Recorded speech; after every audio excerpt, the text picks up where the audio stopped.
औरतों में दहशत फैलाने वाला ये दरिंदा, जिसकी हैवानियत के चर्चे आज भी होते हैं, ये कुख्यात कुकर्मी शैतान बीस्ट ऑफ बेंगलोर के नाम से भी जाना जाता है। आप सलाम हिंदुस्तान देख रहे हैं। Umesh Reddy the beast of Bangalore ने महिलाओं के साथ इतने जघन्य अपराध किए कि इसको बेंगलोर का बीस्ट यानी कि शैतान कहा जाने लगा।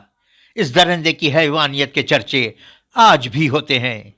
इस कुख्यात कुकर्मी शैतान ने महिलाओं पर भयानक हिंसा की। इसने बेंगलोर के चित्रदुर्ग में जन्म लिया था। सेंट्रल रिजर्व पुलिस फोर्स में आरपीएफ अधिकारी के रूप में ये कश्मीर में तैनात था। 1996 में इसने अपने ही अधिकारी कमांडेंट की बेटी से बलात्कार करने का प्रयास किया। बवाल होने पर वह भागकर अपने घर चित्रदुर्ग चला गया, लेकिन भनक लगने पर कि पुलिस उसे ढूंढते हुए वहां पहुंचने वाली है तो वो वहां से भी भाग निकला। उसकी किस्मत अच्छी थी कि उसको दोबारा एक अच्छी नौकरी मिल गई।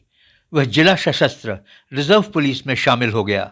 यह चांस की बात है कि रिजर्व पुलिस के डिपार्टमेंट को उसके सीआरपीएफ की नौकरी का कोई ज्ञान नहीं था, न ही उसके रिकॉर्ड्स के बारे में उस डिपार्टमेंट को कुछ पता था, और यही शायद कर्नाटक की महिलाओं की बदकिस्मती थी।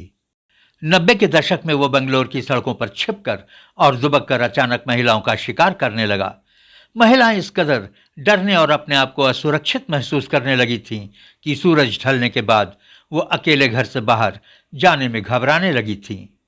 टोपी पहने, धूप का चश्मा लगाए, वह अलग अलग इलाकों में घात लगाकर महिलाओं का शिकार करता था।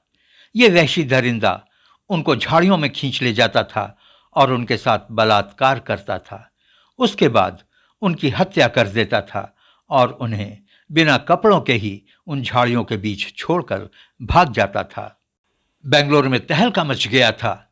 इस तरह की अनेकों घटनाएं घट चुकी थीं। पुलिस और एडमिनिस्ट्रेशन परेशान थी।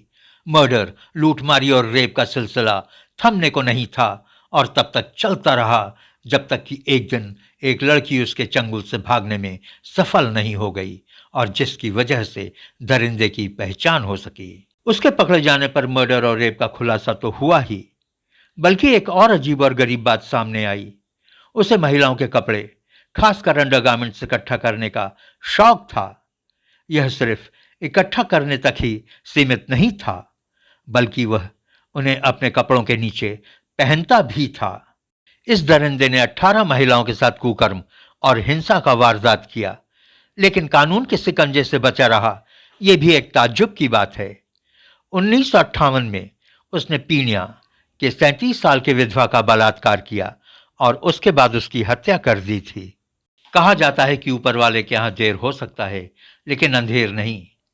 1958 के इस पीणिया बलात्कार और हत्या के मामले में उस पर केस चला। 2000 में कर्नाटक के हाई कोर्ट ने उसे मौत की सजा सुनाई, लेकिन सुप्रीम कोर्ट ने उसकी दया याचिका पर सुनवाई करते हुए मौत की सजा को खत्म करते हुए 30 साल की जेल की सजा सुनाई। ये दरिंदा, ये शैतान, ये बीस्ट ऑफ बेंगलोर, ये बलात्कारी जिसका नाम उमेश रेड्डी है, आज की डेट में बेलगावी जेल में बंद है।